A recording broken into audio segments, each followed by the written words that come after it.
செங்கடல் என்பது பிசினஸ் ஏரியாவாக இருக்கிறது. அதுல அமெரிக்கா செய்யக்கூடிய இந்த காரியங்கள் தேவையில்லாத சர்ச்சைகளையும் தேவையில்லாத பிரச்சனைகளையும் உண்டாக்கிவிடும். எனவே உடனடியாக இந்த 2 பேருமே தாக்குதல்களை நிறுத்த வேண்டும் என்று சொல்லியிருக்கிறார்கள். அமெரிக்காவுடைய கப்பல்கள் மீது அவர்கள் தாக்குதல் நடத்தினார்கள் என்பதை தாண்டி அமெரிக்காவுடைய விமானம் தாங்கி கப்பல் மீது தாக்குதல் நடத்தியிருக்கிறாங்க. அதுவும் டொனால்டு டிரம்ப் ஜனாதிபதியாக இருக்கும் போதே தாக்குதல்களை நடத்தியிருக்கிறார்கள். இந்த தாக்குதல் பல மணி நேரங்கள் நீடித்தது என்று சொல்லி அல் ஜசீரா சொல்லக்கூடிய காட்சிகளையும் நம்ம பார்க்க. இஸ்ரேலுக்குள்ள ஒரு மிகப்பெரிய சர்ச்சை ஓடிக்கொண்டிருக்கிறது. அது என்ன சர்ச்சை என்று சொன்னால்,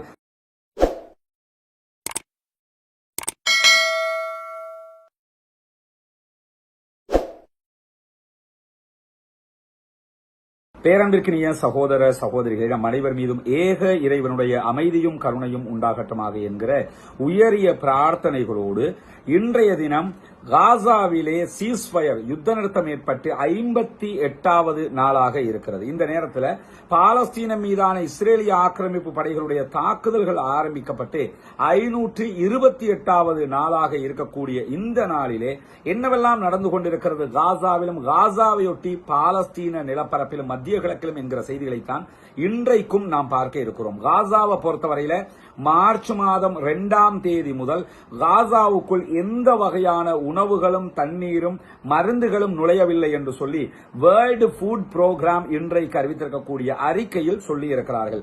மார்ச் 2ஆம் தேதினா இன்னைக்கு எத்தனையாவது நாள்ல இருக்கிறோம்ங்கிறது நமக்கு தெரியும். இத்தனை நாள் நோன்பு காலமாக இருக்கக்கூடிய நேரத்தில் இதுவரைக்கும் காசாவுக்குள் உணவோ தண்ணீரோ மருந்துகளோ அனுப்பப்படவில்லை. இஸ்ரேல் தொடர்ந்து உணவுகள் விவகாரத்திலேயே அரசியல் செய்து கொண்டிருக்கிறது என்கிற செய்திகள் வெளியாகி கொண்டிருக்கிறது. அதே நேரத்தில் இன்றைய தினம் வெஸ்ட் பேங்க் பகுதிகளில், ஜெனின் பகுதிகளில் இருக்கக்கூடிய இஸ்ரேலிய ஆக்கிரமிப்பு பயங்கரவாத ராணுவத்தினுடைய தாக்குதல் நிலைகளுக்கு மேலதிகமான ராணுவத்தை இஸ்ரேல் அனுப்பி இருக்கிறது என்கிற செய்திகளும் வெளியாகி இருக்கிறது. காரணம் என்னன்னா, காசாவில் ஒரு யுத்த நிறுத்த உடன்படிக்கை நடைமுறையில் இருக்கிற அதே நேரத்தில் வெஸ்ட் பேங்க் பகுதிகளில் தொடர்ந்து தாக்குதல்களை இஸ்ரேல் நடத்தி வருகிறது. இந்த மாதிரியான நிலைகளும் தொடர்ந்து கொண்டிருக்கும் போதுதான் இஸ்ரேலுக்குள்ள ஒரு மிகப்பெரிய சர்ச்சை ஓடிக்கொண்டிருக்கிறது. அது என்ன சர்ச்சை என்று சொன்னால், நமக்கு தெரியும் இஸ்ரேலிய பிரதமர் பெஞ்சமின் நெத்தன்யாகுவை பதவி விலக வேண்டும், தேர்தலை நடத்த வேண்டும், யுத்த நிறுத்த உடன்படிக்கையை கைக்கொள்ள வேண்டும் என்றெல்லாம் பல கோரிக்கைகள் பொதுமக்களால் வைக்கப்பட்டு வரக்கூடிய நேரத்தில் இஸ்ரேலுடைய உள்நாட்டு உளவு பிரிவு, இஸ்ரேல் வெளிநாடுகளை கண்காணிப்பதற்காக வைத்திருக்கக்கூடிய உளவு பிரிவு தான் மொசாது உளவு பிரிவு. இதே நேரத்தில் ஷின்பத் என்று ஒன்றை வச்சிருக்கிறாங்க. அது உள்நாட்டு உளவு பிரிவாக இருக்கிறது. இந்த உள்நாட்டு உளவு பிரிவு தான் அரசாங்கத்துக்கு எதிராக, ஜனாதிபதிக்கு எதிராக, பிரதமருக்கு எதிராக என்னவெல்லாம் நடக்கிறது, அடுத்து என்னவெல்லாம் நடக்கலாம் என்பதையெல்லாம் கண்காணிக்கக்கூடிய உளவு பிரிவாக இருக்கிறது. இந்த உளவு பிரிவினுடைய தலைவருக்கும் பெஞ்சமின் நெத்தன்யாகுவுக்கும் இடையில ஒரு பனிப்போர் காலாகாலமாக நடைபெற்று வருகிறது என்கிற செய்திகள் வெளியான நிலையில தற்போது அது உச்சம் தொட்டிருக்கிறது. இந்த சமாதான உடன்படிக்கை விவகாரத்தில் சமாதானத்தை மேற்கொள்ள வேண்டும் என்று ஷின்பத்தினுடைய தலைவர் சொல்லிக் கொண்டிருக்கிறார். ஆனால் சமாதானம் வரக்கூடாது, யுத்தம் தான் செய்ய வேண்டும் என்பதில் பெஞ்சமின் நெத்தன்யாகு முனைப்பு காட்டிக் கொண்டிருக்கிறார். இந்த 2 பேருக்கு மத்தியில் ஒரு இன்டர்னல் வார் ஒன்று நடைபெற்று வருகிறது. இந்த நிலையில தான் தற்போது காசா தொடர்பான சமாதான பேச்சுக்களும் இடைநடுவில் இழுபறியாக இருக்கிறது என்கிற செய்திகள் எல்லாம் தொடர்ந்து வெளியாகி கொண்டிருப்பதை நம்ம பார்க்க முடியும். எது எப்படி போனாலும் பெஞ்சமின் நெத்தன்யாகுவுக்கு எதிராகவே உள்நாட்டு உளவு பிரிவும் செயல்பட்டுக் கொண்டிருக்கிறது என்கிற ஒரு நல்ல செய்தியும் இந்த இடத்தில் இல்லாமல் இல்லை. இப்படியான நேரத்தில் இன்றைய தினம் கத்தாருடைய அதிபர் ஒரு முக்கியமான அறிக்கையை வெளியிட்டிருக்கிறார். குறிப்பாக ஐநாவினுடைய புனரமைப்பு ஒருங்கிணைப்பாளர், காசாவை புனரமைப்பு செய்வதற்காக ஐநா நியமித்திருக்கக்கூடிய ஒருங்கிணைப்பாளர் தான் சிக்ரிட் காக் என்பவர். இவரோடு நடைபெற்ற பேச்சுவார்த்தைகள், அவர்கள் வெளியிட்டிருக்கக்கூடிய அறிக்கை என்னன்னு சொன்னா, காசாவில் பட்டினிச்சாவை மேற்கொள்ள வைப்பதற்காக தொடர்ந்து இஸ்ரேல் முனைப்பு காட்டி வருகிறது. இந்த நேரத்தில் காசாவில் இருக்கக்கூடிய மக்களுக்கு உதவுவதற்கு சர்வதேச நாடுகள் பொறுப்பேற்க வேண்டும். அவர்களுடைய மரணங்களுக்கு சர்வதேச நாடுகள் தான் பொறுப்பாக முடியும். எனவே அத்தனை பேரும் ஒன்றிணைந்து காசா மக்களை பாதுகாக்க வேண்டும் என்கிற கோரிக்கையை இன்றைக்கு கத்தாருடைய பிரதமர் Sheikh Mohammed bin Abdul Rahman bin Jassim Al Thani அவர்கள் வெளியிட்டிருக்கக்கூடிய கருத்துக்களும் வெளியாகி இருக்கிறது. கத்தார் தொடர்ந்து பாலஸ்தீனத்திற்கு ஆதரவாக செயல்படுகிறது. பாலஸ்தீன போராளிகளுக்குரிய செலவுகளை செய்து கொண்டிருக்கிறது. பாலஸ்தீனத்திலே பல புனரமைப்பு பணிகளை செய்து கொண்டிருக்கிறார்கள். சமாதான உடன்படிக்கையை செய்து கொண்டிருக்கிறார்கள் என்கிற செய்திகள் எல்லாம் நம்ம பல விடுத்தம் பார்த்திருக்கோம். அந்த அடிப்படையில் தான் இந்த நேரத்தில் சர்வதேசம் தலையிட வேண்டும் என்கிற செய்திகளையும் அவர்கள் சொல்லி இருக்கிறார்கள். நிலைமை இப்படி காசாவுக்குள்ள இருக்கிற நேரத்தில் நமக்கு தெரியும், நேற்றைய தினம் திடீரென ஹூதிகள் இஸ்ரேல் மீது தாக்குதல் நடத்துவார்கள் என்ற நிலை இருக்கும் போது ஹூதிகள் மீது உடனடி தாக்குதல்களை அமெரிக்கா நடத்தியிருந்தது. நம்ம வீடியோவில் 40 தாக்குதல்கள் என்று சொல்லியிருந்தோம். நம்ம வீடியோவுக்கு பிறகு மேலும் 6 தாக்குதல்கள் நடத்தப்பட்டிருக்கிறது. மொத்தம் 46 தாக்குதல்களை ஹூதிகளுடைய ராணுவ பிரிவின் மீது அமெரிக்காவினுடைய F-35 விமானங்கள் நடத்தி இருக்கின்றது. குறிப்பாக ஹூதிகளுடைய கட்டுப்பாட்டில் இருந்த புற்றுநோய் மருத்துவமனை அளிக்கப்பட்டிருக்கிறது. அதன் மீது பாரிய தாக்குதல்கள் நடத்தப்பட்டிருக்கிறது. நோயாளிகள் பல பேர் கொலை செய்யப்பட்டிருக்கிறார்கள் என்கிற செய்திகள் எல்லாம் அங்கிருந்து வெளியாகக்கூடிய செய்திகளாக நம்ம பார்க்க முடிகிறது. அல் ஜசீராவும் அதை தொட்டுக்காட்டி செய்திகள் வெளியிடக்கூடிய காட்சிகளை நம்ம பார்க்க முடிகிறது. அதே நேரத்தில் இன்றைய தினம் உச்சம் தொழுகிற தாக்குதல்களை, பதிலடி தாக்குதல்களை அமெரிக்கா மீதே ஹூதிகளுடைய படைப்பிரிவு நடத்தி இருக்கிறது என்கிற செய்திகள் வெளியாகி இருக்கிறது. அதற்கு இடைநடுவிலே வடக்கு யமன் பகுதிகளில் அமெரிக்க படைகள் தாக்குதல் நடத்தியிருந்தார்கள் என்கிற அறிக்கைகள் வெளிவந்த அடுத்த கணம் யமனுடைய ராணுவ பிரிவு அமெரிக்காவினுடைய ராணுவ விமானம் தாங்கி கப்பல் மீது தாக்குதல் நடத்தி இருக்கிறார்கள். அதற்கு மத்தியில் நமக்கெல்லாம் தெரியும், ஏற்கனவே இந்த காசாவினுடைய ஓர ஆரம்பிச்ச நேரத்தில் செங்கடல்ல தாக்குதல்களை நடத்துவோம் என்று மிரட்டிய ஹூதிகளுடைய படைப்பிரிவு முதல் கட்டமாக என்ன பண்ணாங்கன்னு சொன்னா 2023 நவம்பர் மாசத்துல கேலக்சி லீடர் என்கிற ஒரு கப்பலை கைப்பற்றினார்கள். இந்த கப்பலுக்குள்ள Mexico, Philippines, Romania, Bulgaria, Ukraine இந்த நாடுகளைச் சேர்ந்த மொத்தமாக 25 குழுவினர் அவங்க க்ரூ மெம்பர்ஸ் இருந்தாங்க. இந்த க்ரூ மெம்பர்ஸ் 430 நாட்கள் ஹூதிகளுடைய கண்ட்ரோல்ல இருந்தாங்க, கட்டுப்பாட்டில் வைக்கப்பட்டு பிறகு அவர்கள் விடுதலை செய்யப்பட்டார்கள். கப்பல் அவங்க விடுதலை செய்யல, கப்பல் இன்னும் அவர்கள் வசம்தான் இருக்கிறது. நேற்றைய தினம் இஸ்ரேலி டைம்ஸ் வெளியிட்டிருக்கக்கூடிய அறிக்கையில இந்த கப்பல் உண்மையில் யாருக்கு சொந்தம் என்பதை சொல்லியிருக்கிறார்கள். இந்த கப்பல் கைப்பற்றப்பட்ட நேரத்தில் என்ன சொன்னாங்கன்னா, கப்பல் பிரிட்டிஷுக்கு சொந்தமான கப்பல், ஜப்பானுக்கு சொந்தமான கப்பல் என்றெல்லாம் சொல்லிக்கிட்டு இருந்தாங்க. ஆனால் உண்மையான நிலவரம் அது ஜப்பானுக்கு சொந்தமானது அல்ல, பிரிட்டிஷுக்கு சொந்தமானது. அதுவும் யாருக்கு பிரிட்டிஷுக்கு சொந்தமானதாக இருக்கிறது என்று கேட்டால், இன்றைக்கு இருக்கிற இஸ்ரேலுடைய ஜனாதிபதி இருக்கிறாரா இல்லையா, இந்த ஜனாதிபதியினுடைய பிரிட்டிஷ் கம்பெனிக்கு சொந்தமான கப்பல் தான் அது என்று சொல்லி தி டைம்ஸ் ஆஃப் இஸ்ரேல் இன்றைக்கு செய்தி வெளியிட்டிருக்கிறது. எனவே ஹூதிகள் இந்த கப்பலை கைப்பற்றும் போது ஜப்பான் கப்பல் என்று கைப்பற்றவில்லை, அவங்க தெரிந்தேதான் கைப்பற்றி இருக்கிறார்கள். இஸ்ரேலுக்குரிய கப்பலை தான் அவர்கள் கைப்பற்றி வைத்திருக்கிறார்கள். இந்த நிலையில தான் அமெரிக்காவினுடைய ராணுவ பிரிவு இன்றைக்கு நடத்திய மேலதிக 6 தாக்குதல்கள் ஒரு தாக்குதல் ஹூதிகள் கைப்பற்றி வைத்திருக்கக்கூடிய கேலக்சி லீடர் கப்பல் மீதும் நடத்தியிருக்கிறார்கள் என்று சொல்லப்படுகிறது. கேலக்சி லீடர் கப்பலை பொறுத்தவரையில் அது ஹூதிகளுடைய கப்பல் இல்லை, அது இஸ்ரேல் அதிபருக்கு சொந்தமான கப்பல். எனவே அமெரிக்கா அதன் மீது தாக்குதல் நடத்தியிருந்தாலும் அந்த இழப்பு ஹூதிகளுக்குரிய இழப்பு அல்ல, அது அமெரிக்காவினுடைய நேச நாடாக இருக்கக்கூடிய இஸ்ரேலுடைய அதிபருடைய சொந்த இழப்பாகத்தான் மாறப்போகிறது என்பது மிக தெளிவான செய்தியாக இருக்கக்கூடிய நேரத்தில் தான் இன்றைக்கு அமெரிக்காவினுடைய போர்க்கப்பல்கள் மீது 2 தாக்குதல்களை ஹூதிகளுடைய படைப்பிரிவு நடத்தியிருக்கிறார்கள். நேற்றைய தினம் இரவு முதல் கட்ட தாக்குதல்களை நடத்தியிருக்கிறார்கள். 24 மணி நேரங்களுக்குள்ளாக 2வது தாக்குதலை நடத்தியிருக்கிறார்கள். அமெரிக்காவினுடைய USS ஹாரி ட்ரூமன் என்கிற விமானம் தாங்கி கப்பல் மீதுதான் இன்றைக்கு தாக்குதல் நடத்தப்பட்டிருக்கிறது. இந்த தாக்குதல் இதுவரைக்கும் ஹூதிகள் அமெரிக்காவினுடைய கப்பல் மீது நடத்தாத அளவுக்கு உண்டான தாக்குதல்கள். குறிப்பாக பல ட்ரோன் தாக்குதல்கள் நடத்தியிருக்கிறாங்க. இந்த ட்ரோன்கள் 16க்கு மேற்பட்ட ட்ரோன் தாக்குதல்கள் நடத்தப்பட்டிருக்கிறது என்று சொல்லப்படுகிறது. அதேபோன்று பாலிஸ்டிக் ஏவுகணை தாக்குதல்களை நடத்தியிருக்கிறார்கள். இந்த பாலிஸ்டிக் ஏவுகணைகள் ஈரானுடைய தொழில்நுட்பத்தை கொண்டு யமன்லேயே ஹூதிகள் தயாரிக்கக்கூடிய பாலிஸ்டிக்காக இருக்கிறது. யார் தயாரித்தாலும் இந்த பாலிஸ்டிக்கை கப்பலில் இருக்கக்கூடிய அயன் டோமுக்கு நிகரான எந்த ஒரு தடுப்பாலையும் தடுத்து நிறுத்த முடியாது. எனவே கண்டிப்பாக இது அமெரிக்காவுடைய USS ஹாரி ட்ரூமன் மீது தாக்குதல் நடத்தி இருக்கிறது என்று புரிந்து கொள்ள முடியும். அதே போன்று குரூஸ் வகையான ஏவுகணை தாக்குதல்களையும் அவர்கள் நடத்தி இருக்கிறார்கள்.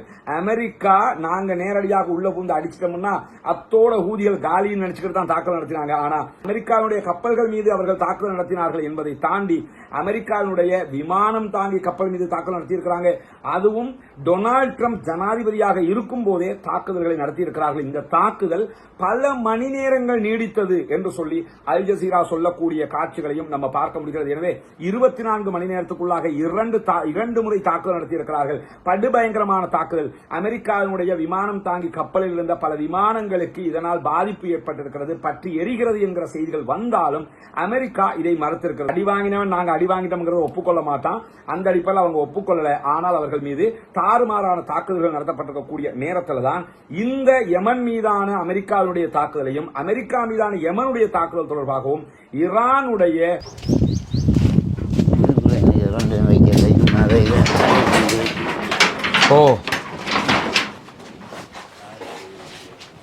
நாங்கள் 2 பேர் தானே. அதுதானே, இதுதான் இவங்களோட ரியல் வீடு.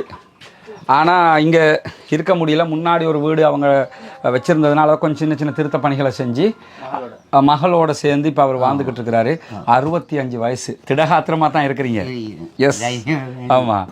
சரி, அல்லாஹ் உங்களுக்கு அருள் புரிவான். ஆடு மேய்க்க காலையில் போயிடுவீங்களோ? 10 மணி மட்டும் போய் பின்ன 5. இப்போ ஆடு மேய்க்க போகிற இடத்துல இப்போ நாங்கள் கேள்விப்படுறோம் இந்த யானை அடிக்கிற கதையெல்லாம். நம்ம இப்போ என்ன எல்லாம் பார்த்து போகிறோம். அப்படி சம்பவங்கள் நடந்திருக்கா உங்களுக்கும்? இல்லை, எனக்கு அப்படி ஒன்றும் நடக்குது. அல்லாஹ் இது வரைக்கும் சரி சரி, அல்லாஹ் காப்பாற்றுவான். இது நம்ம இந்த திட்டம் அல்லாஹ் வெற்றி பெற வைக்கணும்னு அல்லாஹ்வோட துவா கேளுங்க இன்ஷா அல்லாஹ். பார்க்குற சகோதரர்கள் நிலைமையை நீங்கள் பார்த்துருப்பீங்க. ரமலானுடைய காலம்ங்கிறதுனால உங்களால் முடிஞ்ச உதவிகளை வாரி வழங்குங்க. ஜக்காத்து தான தர்மத்தை தாங்க. இவங்களுக்கு நம்மளால் எப்படி ஒரு சின்ன அளவுக்கு உண்டான ஒரு சொந்த வீட்டை அமைச்சு கொடுக்க முடியும்னாலும் அது பெரிய ஒரு உதவியாக இருக்கும். நீங்கள் ஏதாவது சொல்கிறீங்களா மக்களுக்கு? ஏதாவது சொல்கிறீங்களா மக்களுக்கு? பேசுகிறீங்களா? எனக்கு இந்த உதவியை செய்து தான் மிச்சம் ஒரு உதவியாக 65 வயசு ஆகிடுச்சுல்ல. சரி, மக்கள் அல்லாஹ் கைவிட மாட்டான், ப்ளஸ் மக்களும் உங்களை கைவிட மாட்டாங்க. அந்த நம்பிக்கையில் இருப்போம். நம்முடைய ஒரு முயற்சி, இந்த முயற்சி வெற்றி பெறுவதற்கு அல்லாஹ் அருள் புரிவான் இன்ஷா அல்லாஹ். சரியா?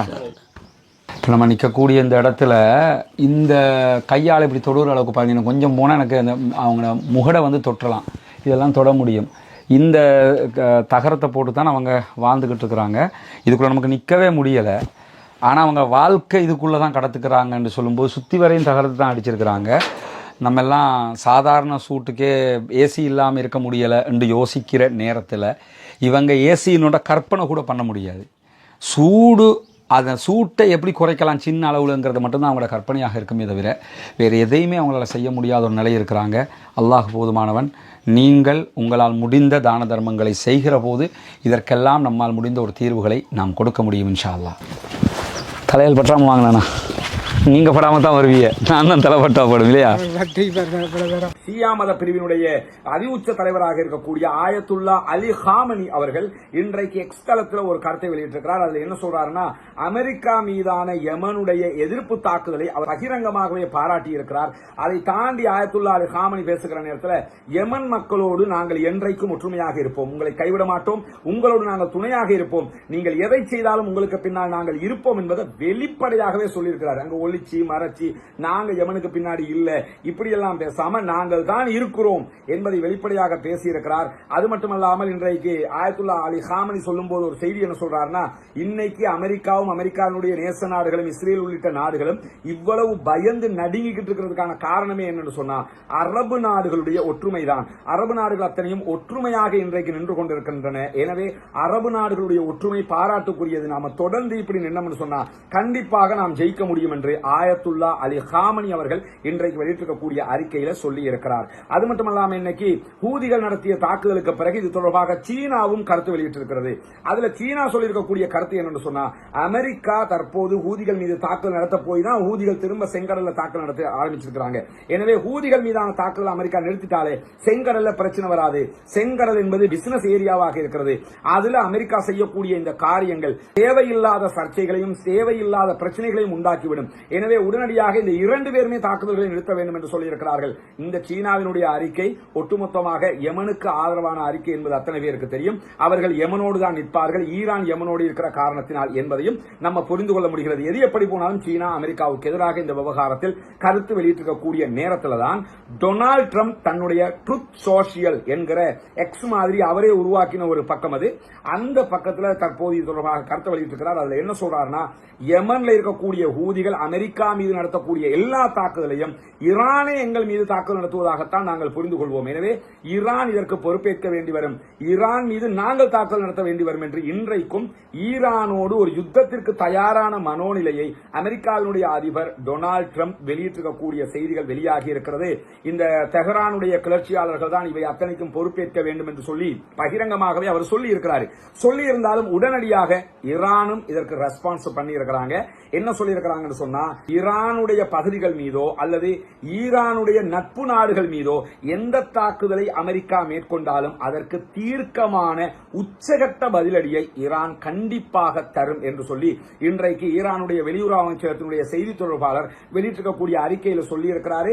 அது மட்டுமல்லாம அணுசக்தி பேச்சுவார்த்தைகளை கிழித்து எறிந்திருக்கிறது ஈரான். அணுசக்தி தொடர்பாக எந்த ஒரு பேச்சுவார்த்தையும் அமெரிக்க அதிபரோடு மேற்கொள்ள முடியாது என்று சொல்லியிருக்கிறார்கள். காரணம் என்னன்னா அவங்க கிட்ட அணு ஆயுதம் இருக்குது. இரண்டாவது, நீங்க எங்க மேல அட்டாக் பண்ணினீங்கன்னா கண்டிப்பா அடிப்போம் இருக்கிறாங்க. காரணம் என்னன்னா அவங்க கிட்ட அணுசக்தி இருக்கிறது. அதே நேரத்தில் நேற்றைய தினம் ஈரானுடைய வெளியுறவு அமைச்சர் அப்துல்லா ஹராச்சி அவர்கள் பேசுகிற நேரத்தில் என்ன சொல்லி இருந்தாருன்னா 1979ஓட எங்களை மிரட்டுறது உருட்டுறது அந்த காலகட்டம் எல்லாம் முடிஞ்சு போச்சு. சாவினுடைய ஆட்சியை கழுத்ததோட முடிஞ்சு போச்சு. இப்ப அமெரிக்கா வந்து எங்க கிட்ட துள்ளிக்கிட்டு இருக்க கூடாது, எங்களோட மோத வந்தா கண்டிப்பாக நாங்கள் பதிலடி தாக்குதல் தருவோம் என்று சொல்லி இருக்கிறார்கள். எனவே ஈரானுக்கும் அமெரிக்காவுக்கும் இடையிலான உச்சகட்ட மோதல் ஒன்று ஆரம்பிக்கப்படுவதற்கான சாத்தியப்பாடுகள் நிறையவே இருப்பதை நாம் உணர முடிகிறது. அப்படி ஒரு நிலை வந்தால் ஈரான் நெஞ்சை நிமிர்த்தி அமெரிக்காவோட யுத்தத்திற்கு தயாராக இருப்பதாக இன்றைக்கு பகிரங்கமாக சொல்லியிருக்கக்கூடிய செய்திகளும் வெளியாகி இருக்கிறது. எது எப்படி போனால் நம்மளை பொறுத்தவரை எந்த யுத்தங்களும் நடைபெறக்கூடாது, அமைதி திரும்ப வேண்டும் என்பதுதான் நம்முடைய எதிர்பார்ப்பு. ஆனாலும் ஈரானை அடக்க வேண்டும் என்பது இஸ்ரேலுக்கும் அமெரிக்காவுக்கும் தேவையான ஒன்றாக இருக்கிறதுனால தான் தொடர்ந்து ஈரானை வம்புக்கு இழுத்துக்கிட்டு இருக்காங்க. ஈரானும் தன்னுடைய பங்குக்கு எது வந்தாலும் பார்த்துக்கலாம்டா என்று சொல்லி அவர்களும் நிற்கிறார்கள். என்ன நடக்கப் போகிறது என்பதை பார்ப்போம். அதற்கு இடையிலே எகிப்து தொடர்ந்து காசாவுக்கான நிதி உதவிகளை சேமிக்கிற அந்த பணியை சிறப்பாக முன்னெடுத்து வருகிறார்கள். அரபு கண்ட்ரிகள்ட்ட நிதி உதவி கேட்டிருக்கிறாங்க. எல்லா நாடுகளும் அதுக்கு உதவி செய்ய முன்வந்திருக்கக்கூடிய நேரத்தில் இன்றைய தினம் 100 நாடுகளுடைய அம்பாசிடர்ஸ் கூப்பிட்டு என்ன பண்ணிருக்கிறாங்கன்னா காசாவுக்கான நிதி சேகரிக்கிற அந்த பணியை முன்னெடுத்து வர்றாங்க. உண்மையிலேயே எகிப்தினுடைய இந்த பணி சிறப்புக்குரியது. காசா மக்களுக்காக அவர்கள் தொடர்ந்து இந்த மாதிரி பணிகளை செய்து வரக்கூடிய நேரத்தில் தான் காசா மக்கள் மீதான அன்பின் காரணமாக யமன்ல இருக்கக்கூடியவங்க இந்த தாக்குதல்களை ஆரம்பித்திருக்கக்கூடிய நேரத்தில் டொனால்டு ட்ரம்ப் மேலதிகமாக ஒரு செய்தியை சொல்லியிருக்கிறார். என்னன்னா, காசாவில் இருக்கக்கூடிய பாலஸ்தீன போராளிகள் மீதும் யமன்ல நாங்கள் நடத்துகிற தாக்குதலை போன்று நடத்த வேண்டி வரும் என்று சொல்லியிருக்கிறார். இதை பொறுத்தவரை இந்த அறிக்கையோ சால்சாப்பு அறிக்கையாகத்தான் பொதுவாக இந்த ஜியோ பாலிடிக்ஸ் தெரிஞ்சவங்க புரிஞ்சுக்கிறாங்க. காரணம் என்னன்னா, யமன்ல பொதுமக்கள் இருக்கிற இடம் என்னன்னு தெரியும். அங்க இதுவரைக்கும் இந்த மாதிரியான ஒரு யுத்தம் நடந்ததில்லை. அதனால சில தாக்குதல்கள் அவங்க நடத்துறாங்கிறது ஓகே. காசாவில் அழிக்கிறதுக்கு ஹாஸ்பிட்டலும் கிடையாது, புற்றுநோய் மருத்துவமனையும் கிடையாது. அங்க கொல்றதுக்கு இனி பொதுமக்கள் மட்டும்தான் இருக்கிறாங்க. அவங்களையும் 60,000 பேரை கொன்று முடிச்சாச்சு. இருக்கிற நரகத்தை எல்லாம் அவங்க பார்த்துட்டு வந்துட்டாங்க. எனவே இனிமே பயப்படுவதற்கு அவங்க இழக்கிறதுக்கு ஏதாவது இருந்தா தானே, இழக்கிறதுக்கு ஒண்ணுமே இல்லை. அதை தாண்டி உலகத்திலேயே ஆக உச்சகட்ட இந்த பங்கர்களை தகர்க்கிற டனல்ஸ் உடைக்கிற குண்டாக கருதப்படுகிற பங்கர் பிளாஸ்டர் பாம்புகளையே கொண்டு வந்து போட்டு பார்த்துட்டாங்க. அதை போட்டு பாலஸ்தீன விடுதலை அமைப்பினுடைய டனல்ஸ்களை இல்லாமலாக்க முடியல. ஆனா சில மேற்கு ஊடகங்கள் என்ன சொல்லிக்கிட்டு இருக்காங்கன்னா, எகிப்து பார்டர்ல இருந்த பாலஸ்தீன விடுதலை அமைப்பினுடைய 90% டனல்ஸ் எல்லாம் அழிச்சிட்டாங்கன்னு கதை அளந்துகிட்டு இருக்காங்க. அப்படி எதுவுமே கிடையாது.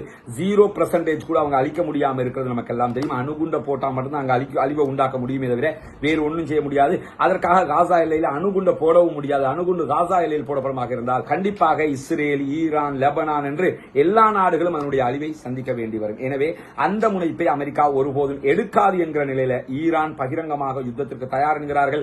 அதே போன்றுதான் லெபனான்ல நடக்கக்கூடிய சில செய்திகளும் இருக்கிறது. லெபனான் தொடர்பான செய்திகளை நாளைக்கு தனி வீடியோவாக நம்ம தர இருக்கிறோம். அதே நேரம் பாலஸ்தீனம் வெற்றி பெற வேண்டும், பாலஸ்தீனம் சுதந்திரம் அடைய வேண்டும், பாலஸ்தீன மக்களும் நம்மை போன்ற நிம்மதியானவர்களாக வாழ வேண்டும் என்கிற உயரிய பிரார்த்தனைகளோடு பாலஸ்தீன மக்களுக்காக ஜனநாயக ரீதியாக குரல் எழுப்புவோமாக. வாஹர் தஅவானா அல்ஹம்துலில்லாஹி ரப்பில் ஆலமீன்.